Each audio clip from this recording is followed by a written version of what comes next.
ইয়াজুজ মাজুজ কোথায় আছে? কল্পনা করুন, পৃথিবীর কোথাও উঁচু উঁচু পাহাড়ের মাঝখানে লুকিয়ে আছে এক ভয়ঙ্কর জাতি, যাদের ভয় কাঁপবে পুরো দুনিয়া। তাদের নাম ইয়াজুজ ও মাজুজ। আল্লাহ তাআলা পবিত্র কুরআনে সূরা কাহাফে তাদের কথা উল্লেখ করেছেন। এক সময় পৃথিবীতে তারা এতটাই অত্যাচার শুরু করেছিল, মানুষ হত্যা, ধ্বংস আর ফিতনায় ভরে গিয়েছিল জমিন। তখন মানুষ সাহায্য চাইল এক ন্যায়পরায়ণ বাদশার কাছে। তার নাম ছিল জুলকারনাইন। জুলকারনাইন পৌঁছে গেলেন দুই বিশাল পাহাড়ের মাঝখানে।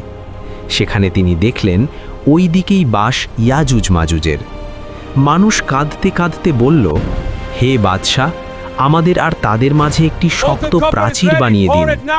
তখন জুলকারনাইন লোহা ও গলিত তামা দিয়ে নির্মাণ করলেন এক বিশাল প্রাচীর, এতই মজবুত যে ইয়াজুজ মাজুজ তা টপকাতে পারে না, ভেদও করতে পারে না।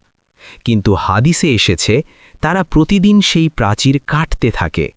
প্রায় ভেঙে ফেলতে ফেলতে সন্ধ্যা হয়ে যায়। তখন তারা বলে, আগামীকাল ভাঙব। কিন্তু ইনশা আল্লাহ না বলার কারণে পরদিন এসে দেখে প্রাচীর আবার আগের মতোই মজবুত।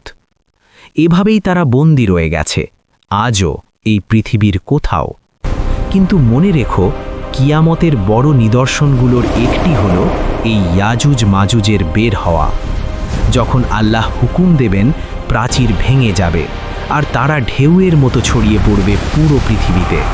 মানুষ পালাবে, পাহাড়ে লুকাবে, কিন্তু তাদের ফিতনা থেকে বাঁচা কঠিন হবে। অবশেষে আল্লাহ তাআলা নিজ ক্ষমতায় তাদের ধ্বংস করবেন এবং পৃথিবী আবার শান্ত হবে। তাই এই ঘটনা শুধু গল্প নয়, এটা কিয়ামতের এক ভয়াবহ বাস্তবতা, যা আমাদের ঈমানকে জাগ্রত করার জন্যই বর্ণনা করা হয়েছে। আল্লাহ আমাদের সবাইকে হিফাজত করুন এবং কিয়ামতের ফিতনা থেকে রক্ষা করুন। আমিন।